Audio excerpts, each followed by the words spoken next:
우리가 살고 있는 이 세상에는 항상 갈등이라고 하는 게 있습니다. 개인적으로 보면 내적으로 갈등, 또 가정도, 교회도, 나라도 늘 문제가 있어요, 문제가. 그리고 요즘에 어디에 가면 항상 좋은 말보다는 힘들다라고 하는 말을 많이 듣게 됩니다. 그런데 이 힘듦으로 끝나고 실패로 끝나는 사람이 있는가 하면 이 힘듦과 갈등이 발전으로 연결이 되는 사람도 있어요. 그런데 이것을 해결하려고 하는 사람은 정치적 문제는 국민을 바라보면 해결이 되고 교회의 문제는 하나님을 바라보면 해결이 돼요. 할렐루야. 이것을 모르고 국민을 외면하고 자기 중심으로 하면 해결이 안 돼요.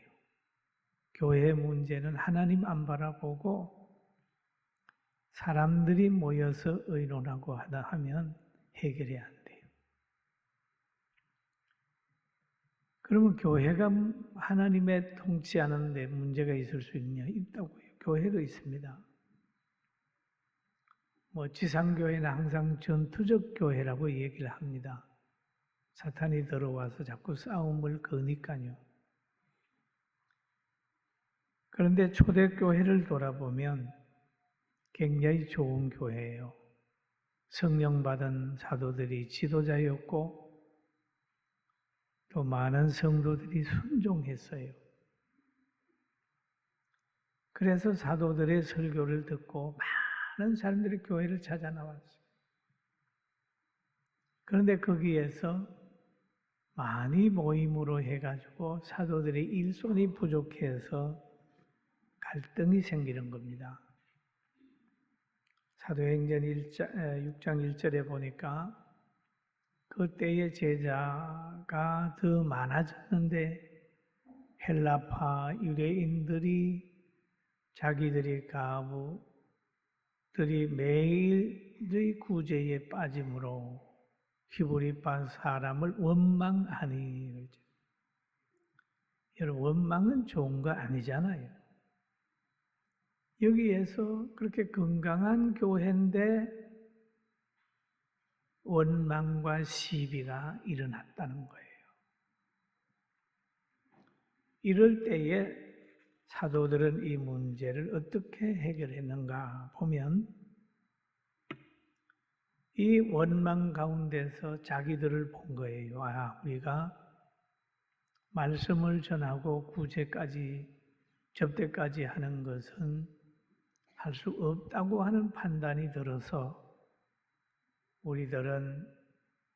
사도인 우리들은 하나님의 말씀에 전념하고 복음 전하는 사역에 전념하고 이 돌아볼 수 있는 것은 성도들에게 맡겨야 되겠다라고 하는 생각을 하고 성도들 보고 사람도 좀 추천해달라. 그래서 7명을 추천을 하니까 하나님께 물어보고 그들에게 안수하여 초대교회 안수집사를 세운 겁니다. 그런데 이들을 보면 성령과 지혜가 충만한 사람을 세웠어요. 그랬더니 하나님의 말씀이 점점 왕성해져서 예루살렘에 있는 제자의 수가 더 심히 많아지고 허다한 제사장의 무리도 이 도에 복종하니라 그랬습니다.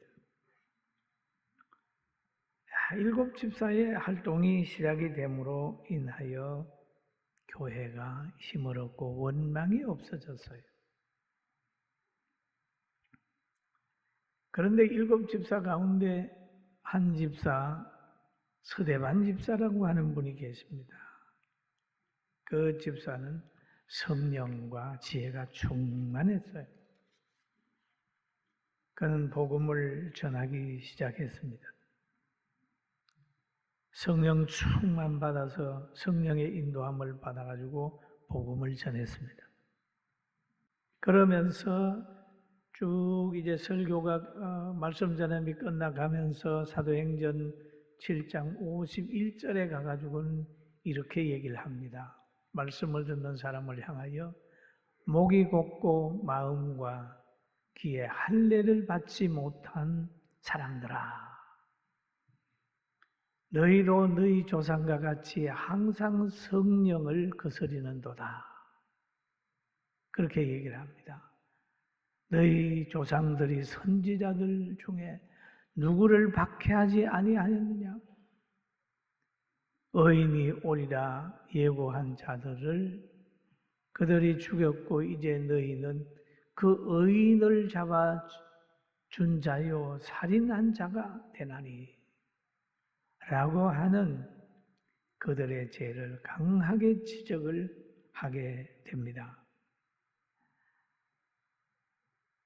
이 의인을 잡아 준 자요 살인한 자가 되었다. 참 듣기 힘든 소리를 하는 거죠. 그런데 오늘 서대반이 이렇게 예수님을 얘기를 합니다. 예수님의 부활을 얘기를 하고 예수님의 성천을 얘기를 하고 얘기를 하는데 그것을 싫어하고 못하게 하는 사람들이 있단 말이에요. 사도들이 그렇게 할 때 못하게 하고 또 서대반이 그런 복음을 전할 때에 불러서 그렇게 하지 말라고 그러고 그럽니다. 그러나 서대반은 환경에 지배받지 않고 복음을 열심히 전했어요. 박해하는 사람 앞에서도 두려워 떠는 것보다는 얼굴이 천사의 얼굴같이 편안함을 가지고 복음을 전했다고 하는 내용이 성경에 기록이 되어 있습니다. 그런데 이런 감동적인 설교를 하고 복음을 전하게 될 때에 이 복음을 접한 사람들의 반응이 있습니다. 반응이 바로 오늘 본문의 사도행전 7장 54절의 반응을 보이는데 같이 한번 보실까요? 그들이 이 말을 듣고 마음에 찔려 그를 향하여 이를 갈거늘 그랬어요. 여러분 바르게 얘기하는데도 이들은 듣고 마음에 찔려 그러잖아요. 찔려. 악인을 악인이라고 하면 마음에 찔리고 도둑질한 사람을 도둑질한다고 하면 마음에 찔리잖아요. 예수님 죽인 사람들, 선지자들을 박해한 그들을 향하여 그렇게 했다고 하는데 마음이 찔렸단 말이에요. 그런데 2가지가 있습니다. 사도행전에 보면 베드로의 설교를 듣고 나서 또 마음에 찔렸다고 하는 표현이 있어요. 2장 37절에 보면 그들이 이 말을 듣고 마음에 찔려 베드로와 다른 사도들에게 물어 이르되 형제들아 우리가 어찌할꼬 하거늘 라고 하는 말씀이 있어요.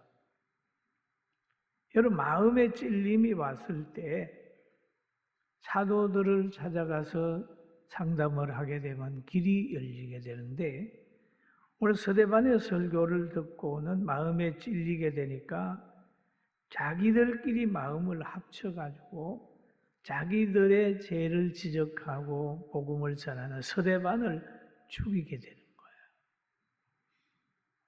여러분 혹시 성경 설교 듣다 마음에 찔리면 믿음 없는 사람하고 입맞추지 말고 상담하지 말고 성경 보면서 자기 죄 찾아가지고 행복한 자의 그 길 찾아가기를 주의 이름으로 축원합니다. 아멘. 원래 어둠은 빛을 싫어하고 거짓은 진실을 싫어합니다. 성령 충만 받은 사람은 어둠에 있는 세상 사람들에게 배척을 당하게 되어 있는 것입니다. 그러나 스데반이 그냥 그 무리에 의해서 박해를 받는 거예요. 막 분노하고 그들 앞에서 스데반이 그럽니다. 스데반이 성령이 충만하여 하늘을 우러러 주목하여 하나님의 영광과 및 예수께서 하나님의 우편에 서신 것을 본다.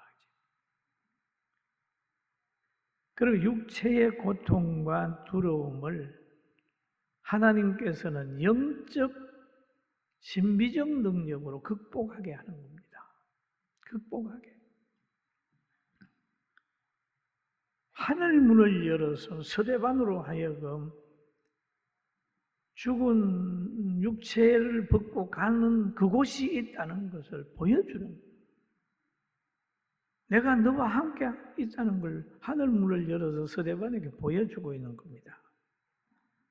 스데반이 말합니다. 보라, 하늘이 열리고 인자가 하나님 우편에 서신 것을 보노라. 보노라. 그렇게 얘기를 하잖아. 여러분, 이 하나님의 영광을 보는 이 눈은 이성의 눈이 아니고 성령의 눈이고 신비의 눈이고 다른 사람이 이해 못할 눈이에요. 할렐루야. 이해 못할 거예요. 그럼 우리가 믿는 기독교에는 이 신비가 있습니다. 신비.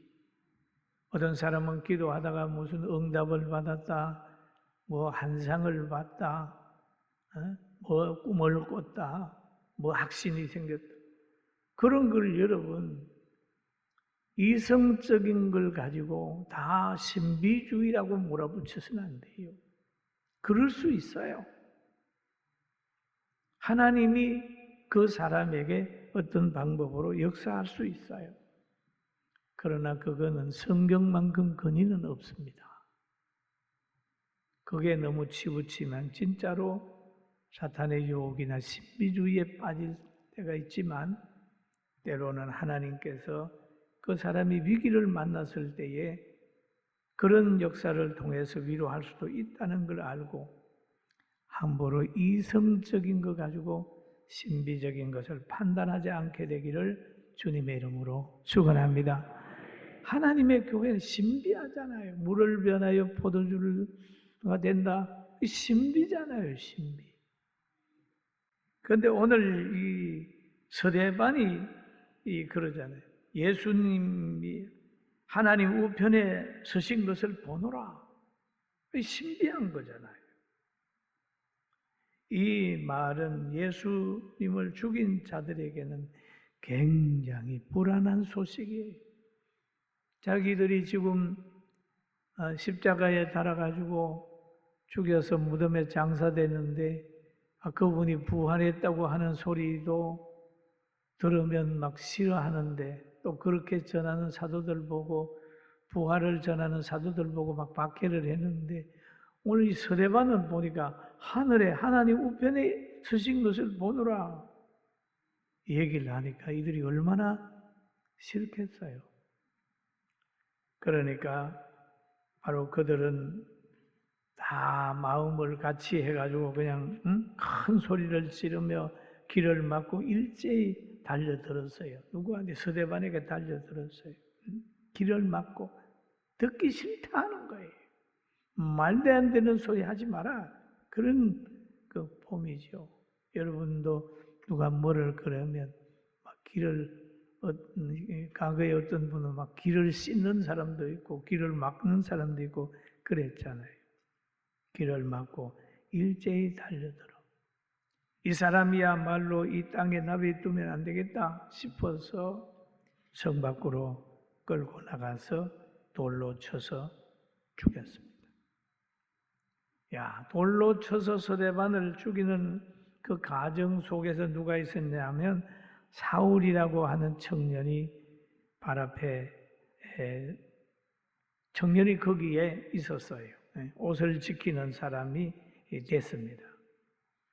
성 밖으로 내치고 이들은 자기들이 하는 행위가 정당하다고 생각을 했습니다.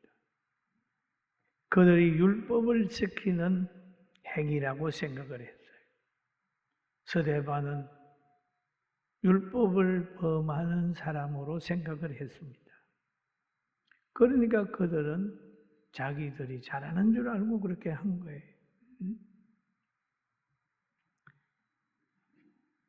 그런데 그것을 어디에서 볼 수 있느냐 하면 사울이 회심한 후에 그의 고백을 들어보면 알 수가 있습니다. 예수님을 모르고 박해했고 그의 제자들도 박해했고 알지 못하고 또 스데반을 죽이는데 박해했다 안 하고 하는 것은 바울이 디모데에게 얘기를 합니다. 디모데서 전서 1장 13절을 같이 볼까요? 내가 전에는 비방자요 박해자요 폭행하는 자였으나 도리어 긍휼을 입은 것은 내가 믿지 아니할 때 알지 못하고 행하였음이라. 알지 못하고 그가 비방을 하고 박해를 하고 폭행을 하고 스데반을 죽이는데도 앞장을 서고 다메섹에 예수님의 제자들을 결박시켜서 예루살렘으로 끌고 오려고 가고 한 모든 것들은 알지 못해서 그랬다. 예수님을 알지 못하고 진리를 알지 못하고 행하였기 때문에 하나님이 자기에게 긍휼을 입혔다. 그렇게 말하고 있습니다. 그리고 오늘 이 스데반을 보면은 이제 이런 생각이 들 때도 있어요. 불신자가 이 광경을 봤을 때 뭐라고 평가할까요? 참 이상하다. 하나님께서 저렇게 돌에 맞아서 비참하게 죽는 것을 보고 왜 하나님이 침묵할까? 여러분 궁금하지 않으세요? 왜 저렇게 잘 믿는 집안에 문제가 생길까? 왜 실패가 올까?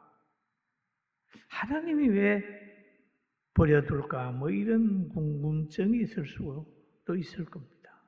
여러분 우리가 어떤 사건을 보면서 판단하는 것보다 하나님의 계획은 우리가 이 땅에서 1, 20년 더 사는 것보다 더 중요한 건 하나님의 뜻대로 사는 걸 더 귀하게 여긴다는 사실을 믿게 되기를 주의 이름으로 축원합니다. 여러분 스데반을 살릴 능력이 하나님께 없겠어요? 있습니다. 그런데 하나님께서는 스데반을 순교의 제물로 받으시는 거예요. 그리고 여기에 보면은 스데반의 영광을 받는 그 스데반에 주는 교훈이 있습니다. 교훈이 있어요. 그들이 돌로 스데반을 치니 스데반이 부르짖어 이르되 주 예수여 내 영혼을 받으시옵소서. 순교자는 영혼을 부탁할 때가 있어요. 여러분 영혼을 부탁할 때가 있습니까? 여러분 어려울 때에 부를 사람이 있습니까? 우리가 육체가 무너질 때에 영혼을 하나님 부탁합니다 라고 할 수 있는 하나님과의 관계가 지금 회복되어 있습니까? 근데 스데반은 회복이 되어 있습니다. 내 영혼을 부탁합니다. 하늘 열린 하늘문을 바라보면서 하나님 우편에 예수님이 계시고 자기는 지금 돌에 맞아서 피를 흘리며 죽는데 여기에 대한 분노와 아우성보다는 하나님 내 영혼을 부탁합니다 라고 얘기를 하고 있잖아요. 그리고 스데반이 여기에 보면은 무릎을 꿇고 크게 불러 이르되 주여 이 죄를 그들에게 돌리지 마옵소서. 이 말을 하고 잔이라 그랬잖아요. 이 죄는 뭡니까? 살인죄입니다. 자기들이 무지해가지고 바른 소리하는 스데반을 죽이는 거예요. 이건 의인을 죽이는 살인죄예요. 살인죄. 무서운 형벌인데 하나님께 기도하면서 하나님 이 죄를 그들에게 돌리지 말아주세요. 이게 그 마음 속에 성령이 지배하고 그리스도의 영이 지배한다고 하는 증거입니다. 마태복음 5장 44절에 보니까 이런 내용이 있어요. 같이 한번 읽어봅니다. 나는 너희에게 이르노니 너희 원수를 사랑하며 너희를 박해하는 자를 위하여 기도하라. 예수님이 하신 말씀이잖아요. 바로 이 말씀을 실천하면서 떠나는 사람이 스데반이었다. 박해자를 축복하라는 주님의 마음, 분노와 저주를 해야 되는 상황이잖아요. 그러면서도 사랑의 기도, 용서의 기도를 하는 스데반이 됐습니다. 여러분, 우리는 잘못 알다가 보면 무슨 일을 하는데 나는 집사니까 해도 되고 또 뭐 먹고 박해하고 하는 그런 것들 보면 누구는 안 되고 나는 되고 뭐 이런 생각을 하는 사람이 있어요. 누구는 주의 일 해야 되고 나는 안 해도 되고. 여러분, 그거 아니고 우리는 그리스도 안에서 한 몸입니다. 아멘? 그리스도 안에서 하나이기 때문에 사역이 다를 뿐이지 지체는 한 지체예요. 한 지체. 여러분, 손이 불에 띈다고 해서 발이 편안합니까? 머리가 깨진다고 해서 머리만 죽습니까? 발도 손도 다 죽어요. 한 지체라고 하는 것은 똑같은 거예요. 사역만 다를 뿐이지 똑같은 거예요. 또 서대반 집사, 여러분들도 다 집사고 때로는 권사, 장로예요. 우리도 다 사명자라는 걸 알고 사랑의 기도를 하면서 떠나는 마지막 얼마나 아름답습니까? 얼마나 스데반의 죽음이 피 흘려 죽는 것 같지만 그의 행복감은 대단한 거예요. 왜? 영혼을 하나님께 부탁하고 사랑의 기도를 하면서 갔는데 죽었다라고 하는 표현이 아니고 잔다라고 하는 표현이 있죠. 잔다라고 하는 표현은 뭐냐 하면 부활한다, 깬다라고 하는 거예요. 할렐루야. 믿습니까? 깬다, 잔다, 잔이라 라고 하는 표현을 쓰고 있습니다. 여러분, 우리도 이 마음을 마음에 간직하고 스데반의 최후가 우리의 최후가 되도록 성령의 사람이 되기를 주의 이름으로 축원합니다. 그러면 우리의 최후가 된 다음 목사님 저 돌에 맞아 죽으라고요? 그렇게는 하지 말고 바로 떠날 때의 그 모습, 하게 하는 모습. 우리나라에도 어떤 분들 보면 그런 말을 했다고 해요. 내가 세상을 떠나거든 그렇게 슬픈 찬송을 하지 말고 하나님의 나라 가니까 기쁜 찬송을 불러달라 하는 분들도 있어요. 우리에게는 영원한 천국이 있으니까 실패는 없다. 그 믿음 가지고 나아가기를 주의 이름으로 축원합니다. 할렐루야.